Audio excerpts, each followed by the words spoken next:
Good morning, everyone. We're going to be starting our service this morning by singing "I Know This Rose Will Open." The lyrics will be right up here for you.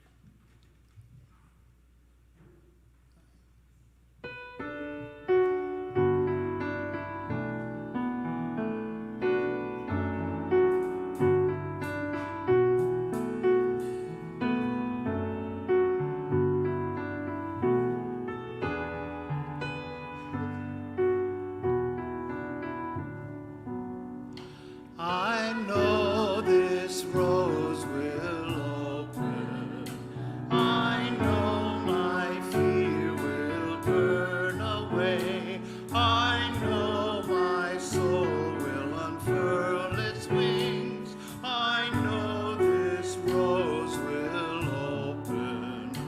I know this rose will open.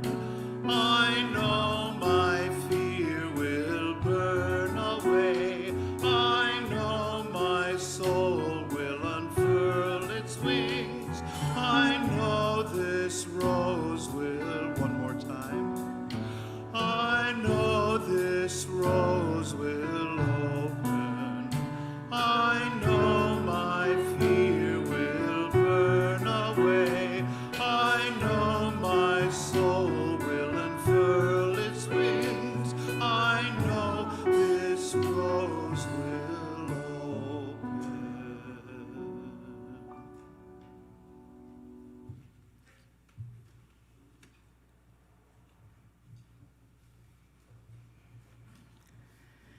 As surely as we belong to the universe, we belong together. We join here to transcend the isolated self, to reconnect, to know ourselves to be at home, here on earth, under the stars, linked with each other. Today we are gathered on the unceded ancestral lands of the Duwamish people who are still here, carrying forward cultural practices and wisdom that have stewarded this land and surrounding waters for generations.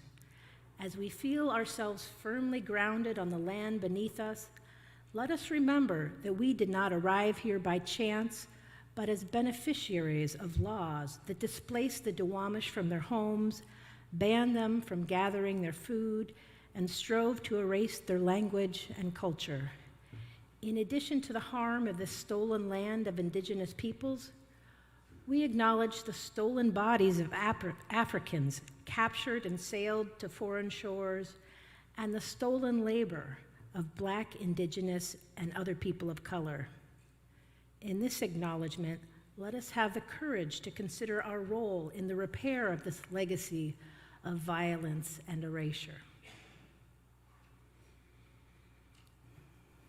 Whoever you are, wherever you have come from, whatever the color of your skin, whoever and however you love, however your body moves and your brain works, however you identify, you are welcome in this faith community.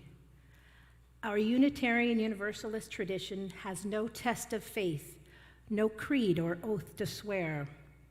We have instead the promises we make to one another, commitments we make to heal a hurting world within and beyond our walls. And now, let us take a moment to light our chalice.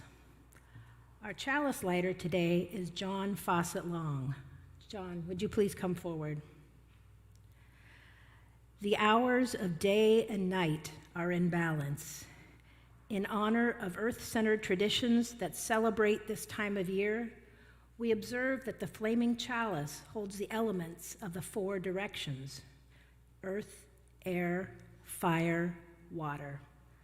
The lamp oil for earth, the air that feeds the flame, the fire we light, and the chalice itself, the cup, the symbol of water.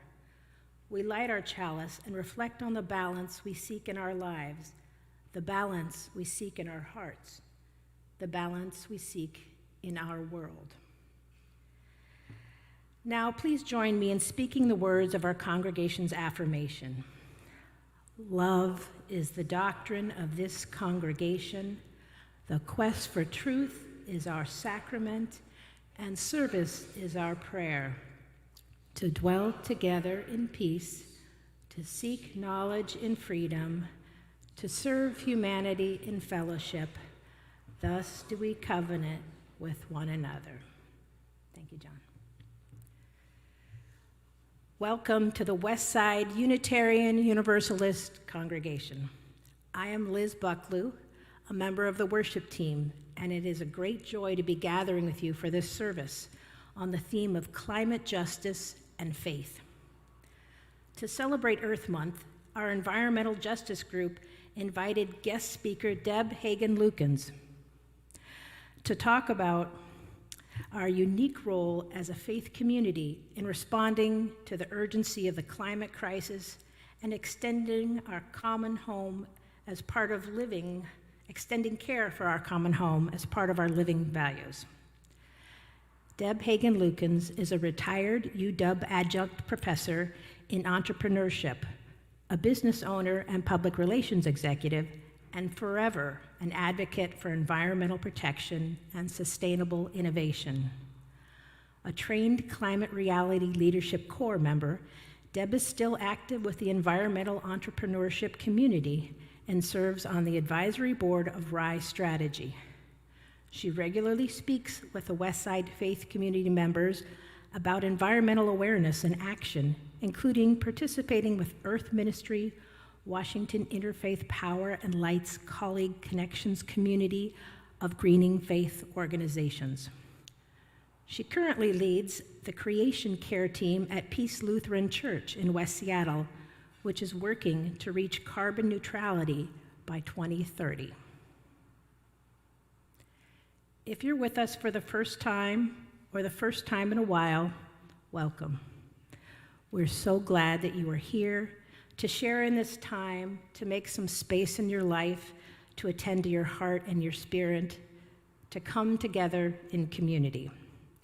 Please visit our website, which you can do by scanning the QR code on the card in the pews, where you can fill out a welcome form so we can get to know you a bit better and send you our weekly electronic newsletter, the Westside Week. It's good to see familiar and new faces today. Let's take a few moments to greet our neighbors around us.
As always, it's good to see such enthusiastic greetings. We hope you continue these conversations after our service at coffee hour and our EV show. Each week, congregants who agree to light our chalice are given a chance to respond to a question. This is a chance for us to get to know them better and invite more voices into our chancel.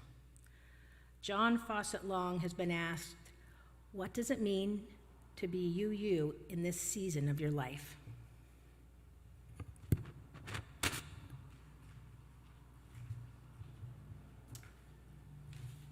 Well, I consider myself in the third act of my life. The first act was being raised on a small farm in southwestern Minnesota. Second act probably is moving to Seattle as part of the Jesuit Volunteer Corps. But this third part is going to involve launching our daughter, wrapping up my work life, and hopefully retiring in 3 years and 16 days. Who's counting? I plan to continue doing community service, social activism, and running. And you can sponsor, shameless plug, you can sponsor my next half marathon through the auction. I was raised on a heavy dose of Protestantism, but it wasn't until I started applying to seminaries, the senior year of college, that I really stopped and thought, I don't necessarily believe all this stuff. Well, that would be problematic for a seminarian. And through the next few years, I continued losing my religion, as the REM song goes. It's important to me that UUism, as has been said, is non-creedal, and instead of telling me what I should believe, it encourages me to develop and clarify my own beliefs. We don't have to believe the same things to be together here as UUs. For me, in essence, being a UU and being here at Westside means I'm a part of a community of good people using their hearts and minds to be true to themselves and their own beliefs while striving to make the world a better place. I'm always impressed and have always been impressed by the quality of people I meet here at Westside. That's one of the main reasons I keep coming back. Good, decent, bright, interesting people, and people who want to make a difference. Our 7 UU principles may get modified or revised later this year, depending on how that proposal goes, but I cherish them. I cherish them very much. And in some, it says to me, everyone is valuable, democracy is essential, and we're all a part of this independent web of life. And I'm also proud that our denomination is addressing white supremacy. This is very difficult work. Missteps will likely happen along the way, but it's the water we swim in, and I feel like it needs to be addressed in a structural way. So for me, UUism means community, a home for the honest truth, search for truth, and a way to make the world a better place.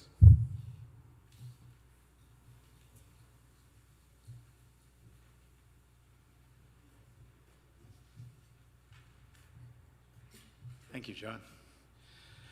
So I'd like to invite you all to rise in body or spirit as we sing For the Earth Forever Turning. It's one of my favorite hymns in here. It's just a beautiful melody.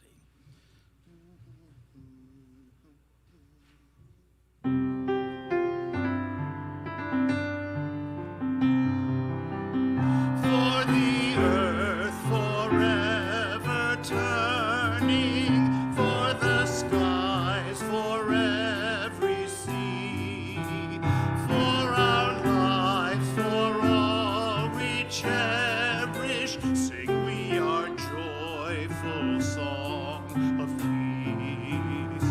For the mountains, hills, and pastures in their silent majesty, for the stars, for all the heavens, sing we our joyful song of peace. For the sun, for rain and thunder, for the seasons' harmony, for our lives, for all creation, sing we our joyful praise to thee. For the world we raise our voices, for the home that gives its birth. In our joy we sing, returning home to our blue-green hills of earth. Thank you. Thank you so much. You may hold on to your prop, Jasper. And now I'm going to go back to being Jade. Thank you for listening, and thank you to all the story helpers. And if everyone would just please stay seated for a few more moments, we are going to have a special presentation. In our RE program, we currently have a theme of being stewards of animals. And as many of you know, our middle school youth held a big barking bake sale in March as a service project to support pets who need care and homes. We are excited to make our donation today for that cause. I'd like to invite Brynn. Both of them were part of the original planning for this project.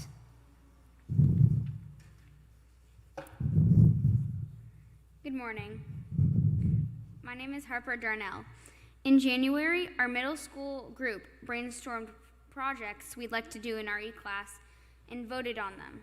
Holding a bake sale was the top of the list, and it was my idea.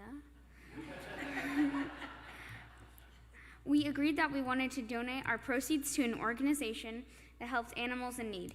In our research for a recipient, we found that Beloved Animal Relief and Rescue Foundation, which happened to be located right here in West Seattle.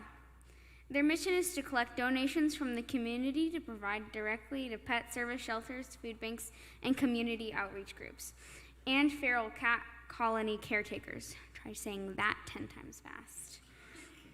Depending on urgency of need and specialty of service. We held the bake sale on March 10th with 12 middle school bakers and 8 other congregants who made donations of baked goods. It was a smashing success thanks to many generations of generous members of our community. I also learned that volunteering can actually be really fun when you're doing something that you enjoy. Good morning. My name is Brynn Darnell. This service project has been enjoyable for me in many ways. First, it's fun to be able to help my community, and I think it's important to raise money for the causes you believe in. Also, it was just fun working with the younger kids and making cookies in the kitchen. And now, I'd like to invite our special guest to come forward today, Rachel Morris, the founder of the Beloveds Foundation.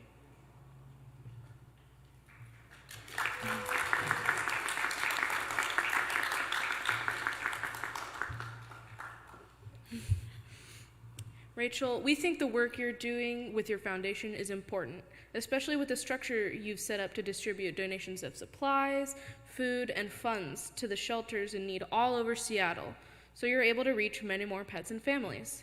On behalf of Westside UU's Congregation's Middle School Youth, I am honored to be able to present you with this check of $436 generated by our bake sale.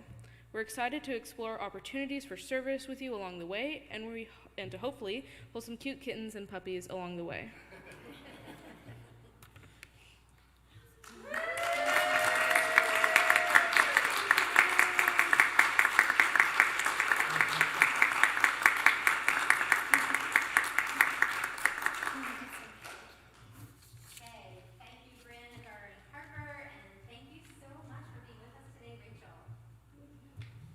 So now we will form our arch and sing our children out to our class this morning.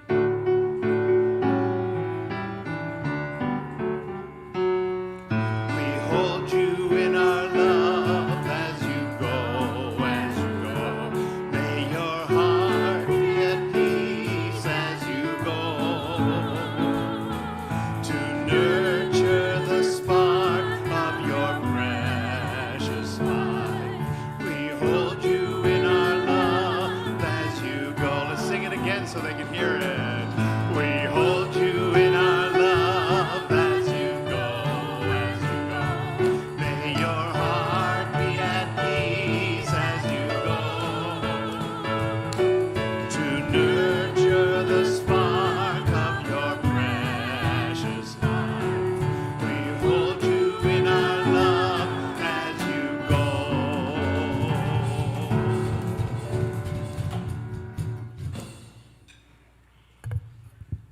In a moment, we will engage in a collective act of generosity known as our offering, when we take time to actively support Westside UU Congregation and its many ministries with our gifts by text, check, or cash.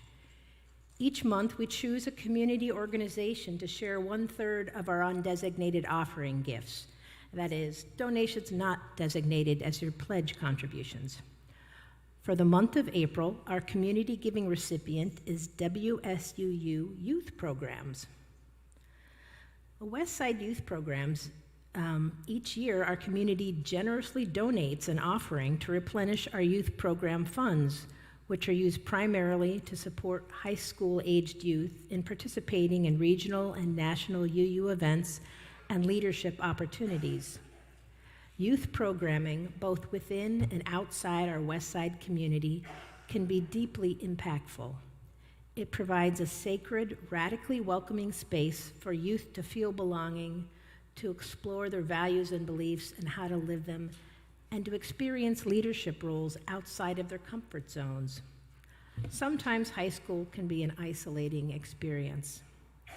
UU youth programming creates multi-generational opportunities for youth to be in meaningful relationships and to be known and appreciated for the service they offer.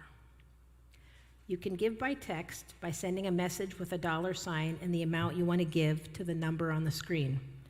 For folks here in the sanctuary who prefer to share your gifts by cash or check, the greeters will move among us shortly. And now please enjoy this gift of music, From the Earth by John Britt.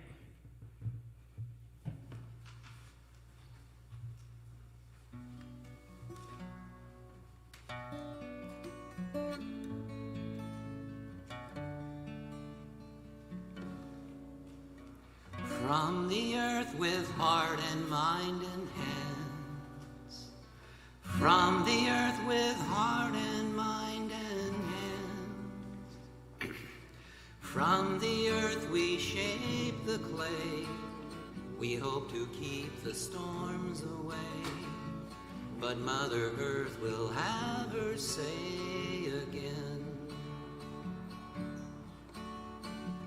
Mother Earth will have her say again. From the earth with heart and mind and hands. Busy minds at work with daily plans. In our haste for hungry taking, let's not forget the joys of making. Bless creative spirit across the land. Bless creative spirit across the land. From the earth with heart and mind and hands. We harbor such ambitions, oh so grand. We build our house of wood or stone, though far away, we're not alone. The earth and all her people nearby stand. The earth and all her people nearby stand. From the earth with heart and hands and mind. We all forget we have so little time. Caught up in our owning, we forget the earth is only loaning. It's not yours, but neither is it mine. It's not yours, but neither is it mine.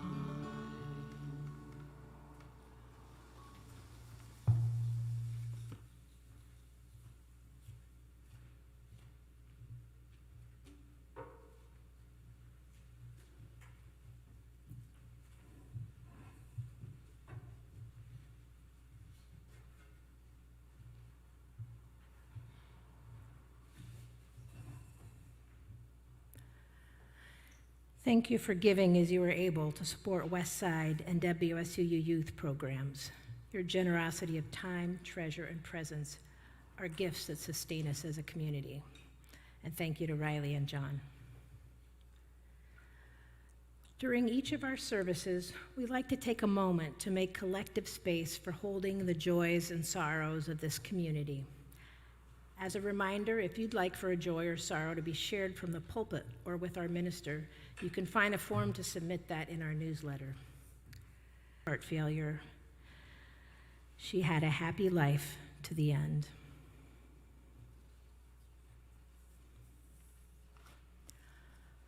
On the first Sunday of each month, it is the tradition of our congregation to honor the joys and sorrows of our members and friends, neighbors, and loved ones with an embodied ritual. During this time, you're invited to approach our altar table from the side aisles, place a stone in one of our water bowls, and return to your seat from the center aisle. Please, as you hold your stones, take a moment to fill them with any prayerful intention. As you place them in the bowl, feel all that you hold in your hearts mingling with the joys and sorrows of this whole community. For those joining remotely, you're invited to hold a stone or other sacred object to you and do the same. If you have an altar or a place on your table, perhaps beside a chalice, you may want to use care and intention to place your object down.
Let us have a moment of silence to hold in our hearts all the joys and sorrow, both known and none unknown of our community. Let us lift each other up as well as our neighbors in a wider community.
Earth Day Prayer.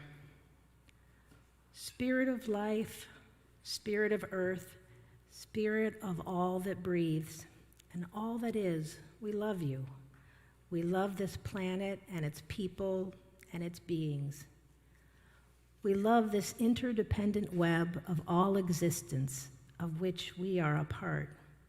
We love it all and we want it all to be well and blessed and healthy. But we are human, and as people, our hearts are still small. So often our love and our sincere desire for the well-being of all is not yet enough to restrain our collective desire for more for ourselves, more money, more power, more things.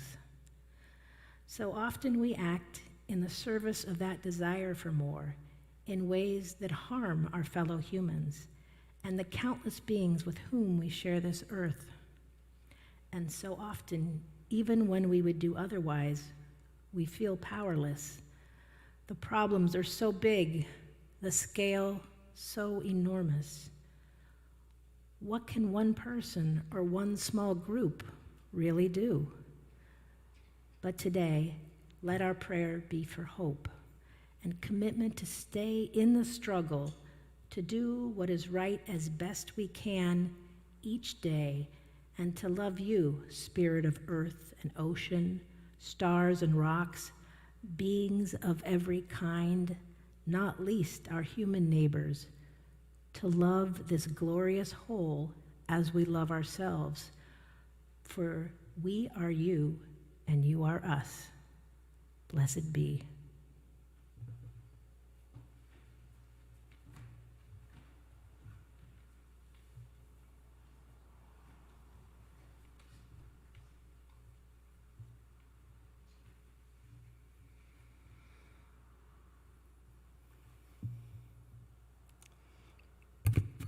Hello, my name is Marco Deppe and I'm a member of the Environmental Justice team, and I was asked to share a brief reflection.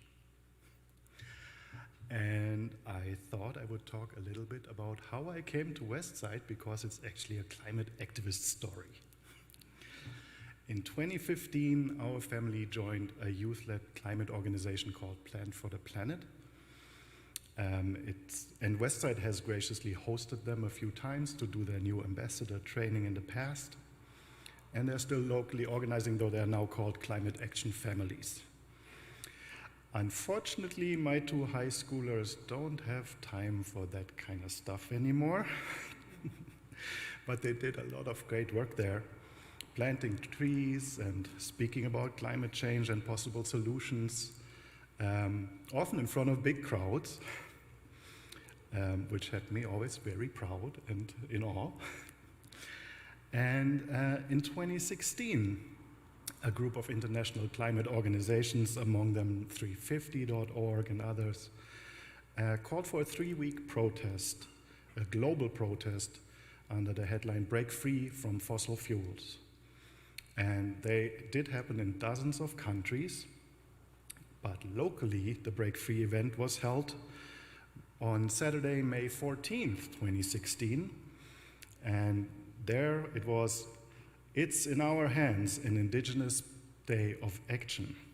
So elders of the Swinomish tribe led a peaceful march that went along the shores of Fidalgo Bay in front of the Shell and Tesoro refineries. Like, if you have not seen this, look for a picture. On unceded Swinomish land. About 1,500 people joined, and our Plan for the Planet group marched happily right in front of a small UU marching group. Unitarian Universalists for Climate Justice said their banner. And since the march was 3 miles long, we had ample time to talk. And I got to meet Ann Miller, who used to do a lot of work here with the Environmental Justice Group in Westside. And one thing led to another, and in October that year I joined the choir. The march ended at the northeast tip of March Point, where members of the Lummi Nation arrived by kayak and came ashore after requesting permission in a time-honored ritual.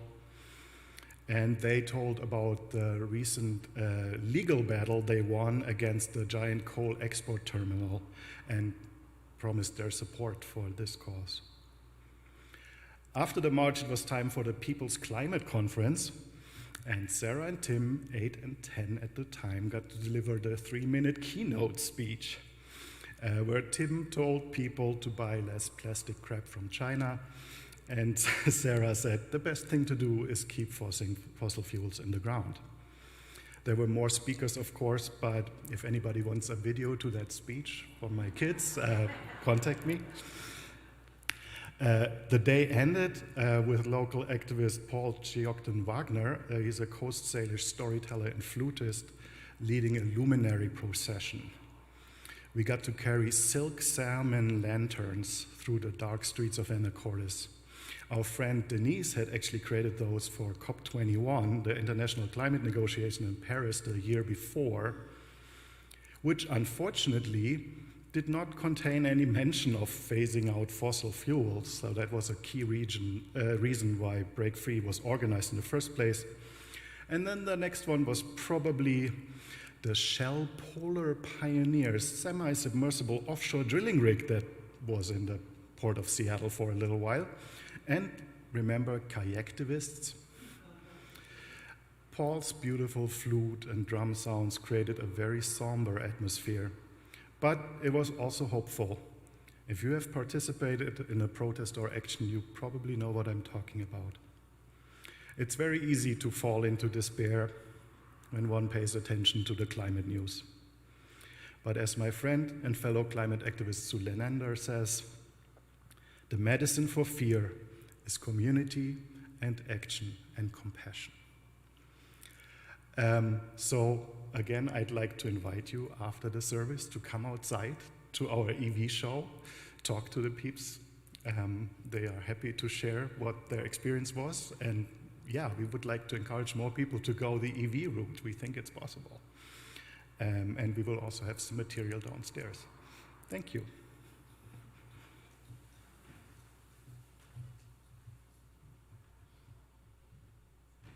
Now we'd like to invite Riley and John back, and Riley's going to do a special song that he wrote, and I think it's a little different than what you might be used to hearing up here. It's great.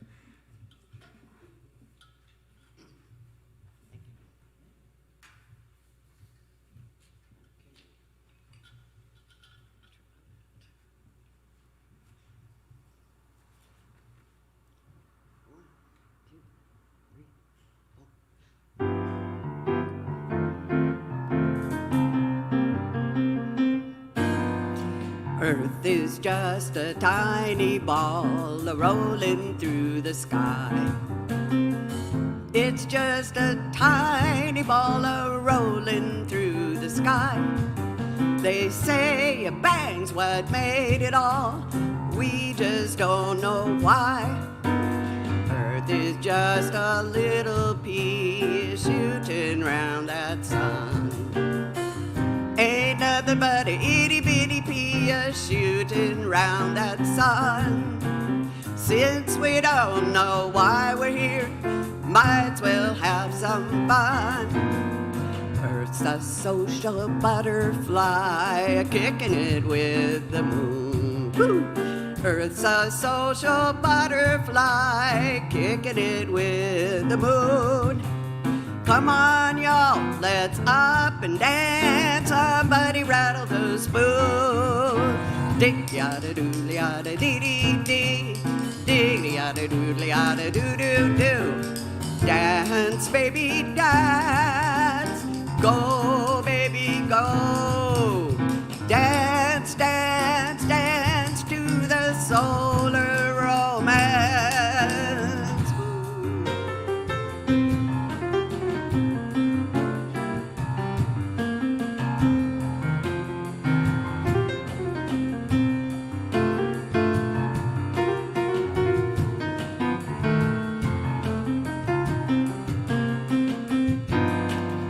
I heard tell some bazillionaires wanna privatize the moon and Mars. I heard tell bazillionaires wanna privatize the moon and Mars. Well, you can keep your money, they're not for sale, honey. Go find some other star. Go, baby, go. Dance, baby, dance. Dance, bazillionaires, dance. Go, bazillionaires, go. And when you get to Pluto, keep on going. Go, bazillionaires, just go. This solar system is not for sale. Thank you very much. If you want to go on ahead to a different one, why, we'll pack you a lunch. Stop shooting that money into outer space. Spend it here on the human race. Earth's a marble pearly blue, and we're gonna keep her so. Earth's a little marble pearly blue, and we're gonna keep her so. Pearly marble, you're the only one that I'll be calling my home. Hey, earthlings, hey. Stay, earthlings, stay. Hey, earthlings, hey. Today's your lucky day, 'cause pearly blue was made for you. Hooray, hooray. I said, hey, earthlings, hey. Stay here, earthlings, stay. Hey, earthlings, hey.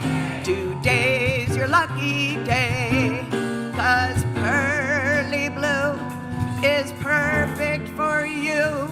Hooray, earth, hooray.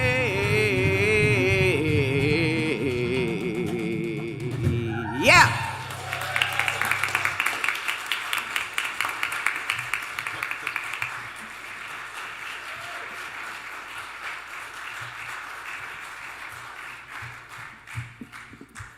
That's a tough act to follow, Riley. So good morning. As you know, my name is Deb Hagen-Lukens, and I am thrilled that you invited me to be here with you as you celebrate Earth Month and Earth Day. Earth Day, born in 1970. I became a teenager in the 70s, so it was kind of a big decade for me. It was kind of a big decade for the U.S., too. We passed laws to protect our air, our water, our land, and our health. But they didn't really do that, did they? Maybe rivers aren't literally on fire anymore, but Earth increasingly is.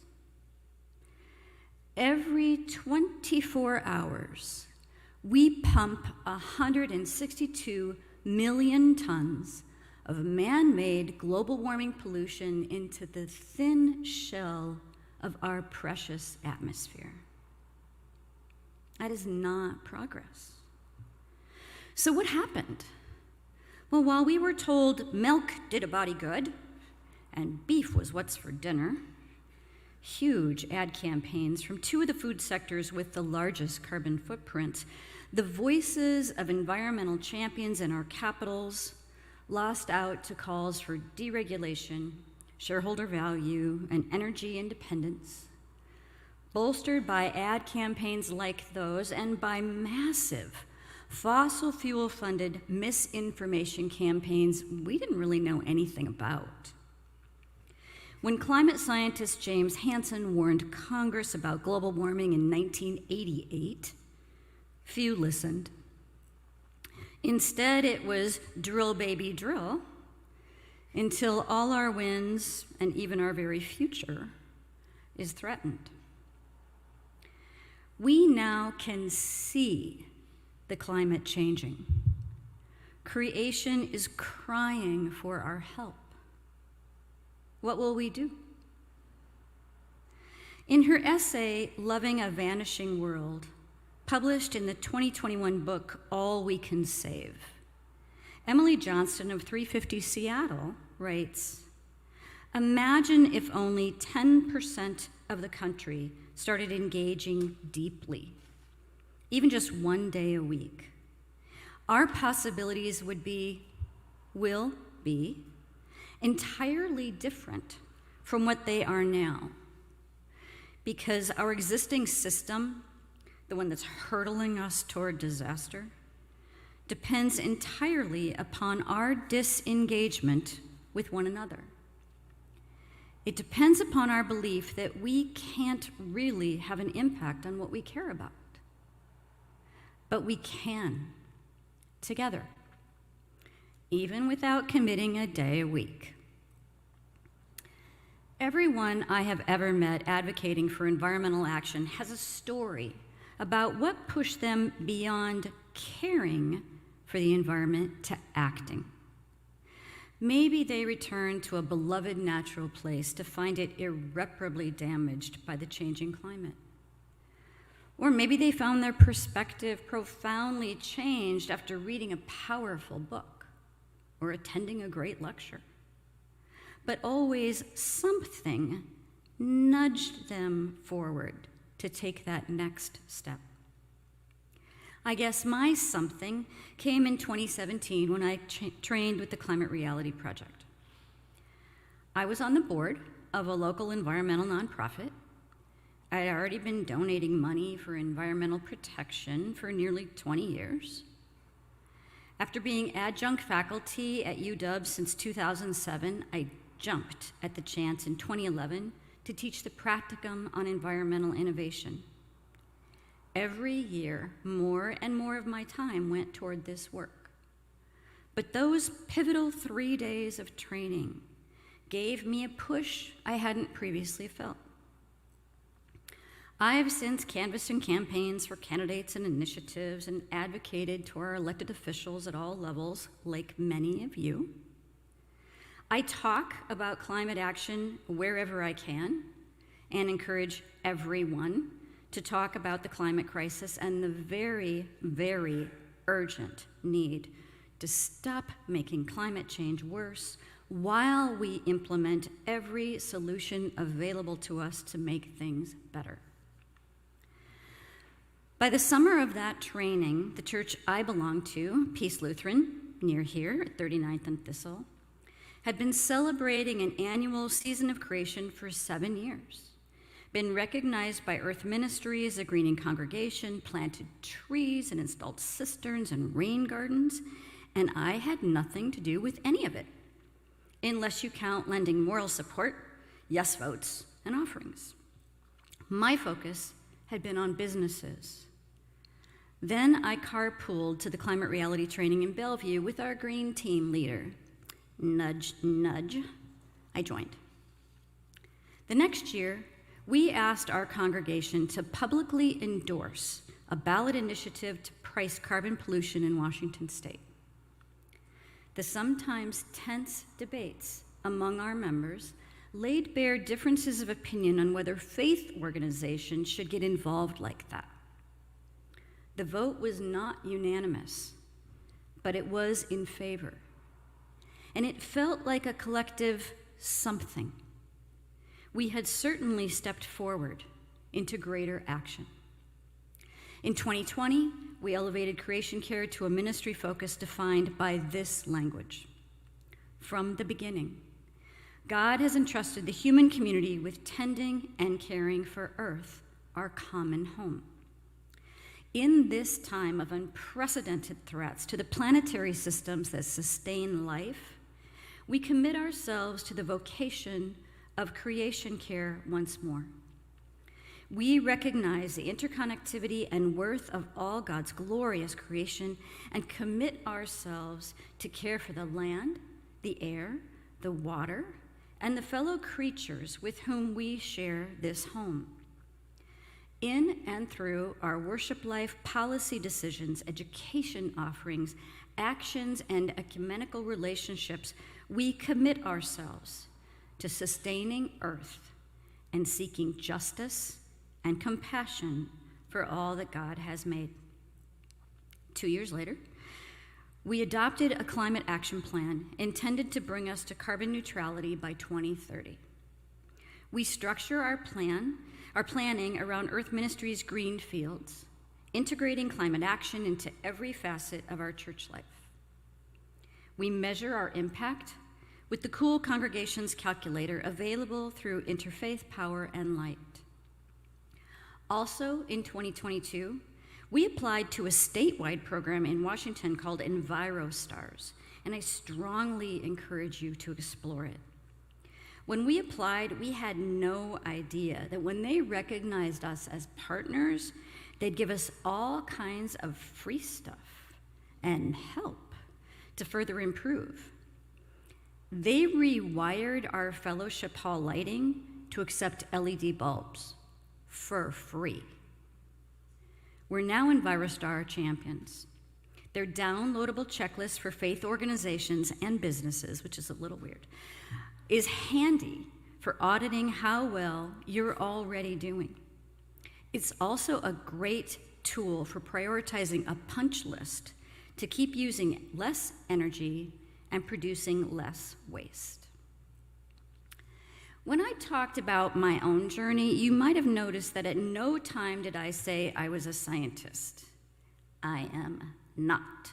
I absolutely do not know everything about climate science or Earth systems or jet streams or polar ice caps or disease vectors.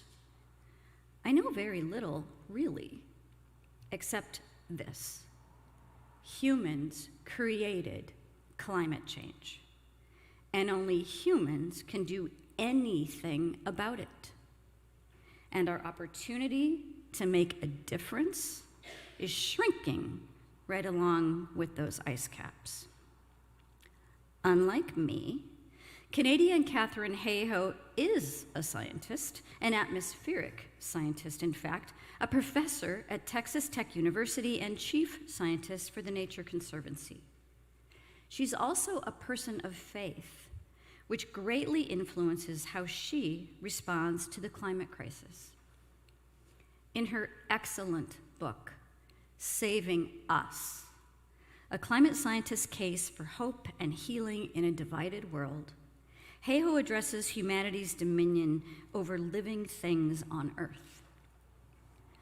Dominion is not the same thing as domination, she writes. Dominion implies stewardship and sustainability. Humanity has tried to dominate the natural world for so long, but our actual assignment is to sustain Earth for all living creatures. I have learned, thanks to you inviting me here, that virtually every holy text, regardless of faith tradition, mandates protecting creation and helping those in need. People of faith feel a moral imperative to act boldly and address the climate crisis as the globe continues to warm and more than 1 billion people around the world become increasingly vulnerable to harsher climates. The UN Environment Program views faith-based organizations as key players in eradicating poverty, improving people's health, protecting the environment, and working towards sustainable development. Its Multi-Faith Advisory Council believes faith organizations can have a significant impact because we're in every community, we have existing structures and potential volunteers, and we're grounded in our local cultures, and we can bring hope. We can, and I quote, combat eco-anxiety and provide spiritual sustenance through spiritual practices. So you see, we uniquely can answer creation's cry for our help. How? Catherine Hayhoe argues that the single most impactful action any of us can take to address climate change is to talk about it. So please do. Talk about our warming world, your fears, your hopes, your ideas, with everyone you can, and not just in Seattle. Global warming is forcing change upon us, and if we do not prepare through mitigation and adaptation, we'll be constantly reacting, literally firefighting. Instead, let's build support to act now. As a community, do this.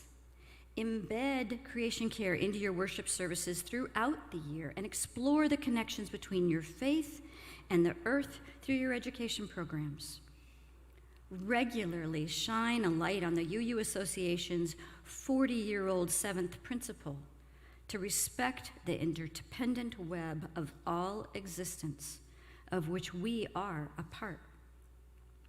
Next, focus your efforts. Help drive change where it matters most. Fossil fuel consumption is the #1 driver of global warming. Here in Washington, most of our emissions come from transportation, including our cars. In fact, nearly 40% of global transportation emissions come from passenger cars and SUVs. Your EV show after Surface today is a great way to get people talking about this. So please stay for it. What else can you do? Think big. As a community member and voter, choose to support big changes that can build public EV charging stations, electrify our ferries, make mass transit work for more people, transform our electric grids, green our power generation, and even pioneer new fuels and technologies for shipping and aviation. Please pay close attention to this fall's Washington ballot initiatives. Buildings are our second largest source of greenhouse gases statewide. You know all the stuff you can do at home to save energy, and you've probably done most of it already. You can improve this building using the EnviroStars checklist. But what about all buildings? We need new building codes, new thinking about infrastructure, new urban designs, new incentives everywhere. Use your voice and your vote to help make these changes happen. If global food waste was a country, it would be the 3rd largest carbon polluter in the world. And then there's the impact of industrial ag and the tragedy of global hunger. Each of us can choose to eat differently and to support national and global agricultural practices that are kinder to Earth's systems. Of course, you can still have beef for dinner, but maybe just less often, and perhaps with smaller portions served with lots of grains and veggies. Build your advocacy work and explore how to amplify your voices by joining with others, not only during Faithful Advocacy Days in February, but all the time, with all levels of community and political leaders. Finally, Seek your individual and collective something. Don't wait for it to find you. Take that critical step from caring to acting, because your actions matter. What we say and do changes us and has the power to change others too. Let's all answer creation's cry. Thank you.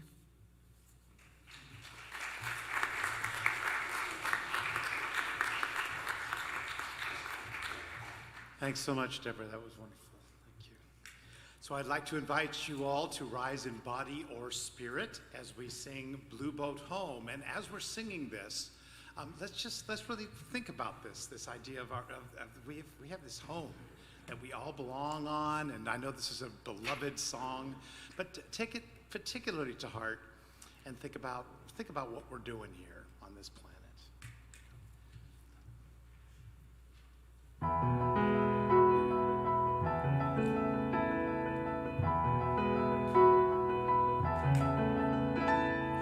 Though below me I feel no motion, standing on these mountains and plains, far away from the rolling ocean, still my dry land heart can say, I've been sailing all my life now, never harbor or port have I known, the wide universe is the ocean I travel, and the earth is my blue boat home.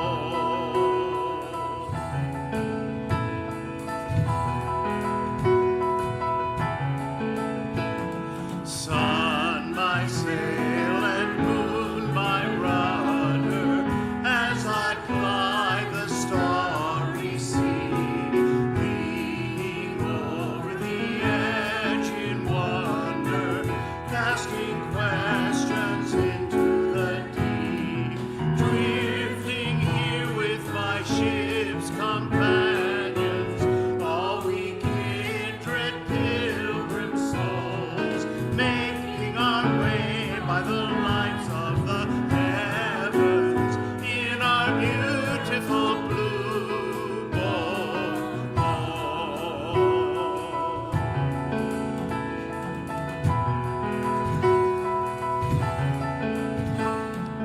I give thanks to the waves upholding me, hail the great winds urging me on, greet the infinite sea before me, sing the sky my sailor song.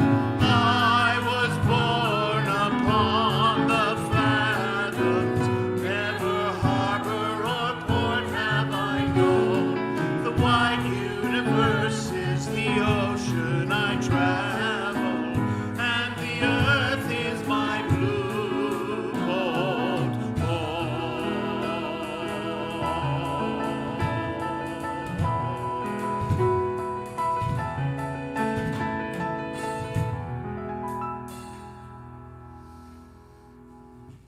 Thank you. Thank you, Scott Farrell, John Hanson, Ronnie Bishop. Thank you to Riley Anderson and John Britt.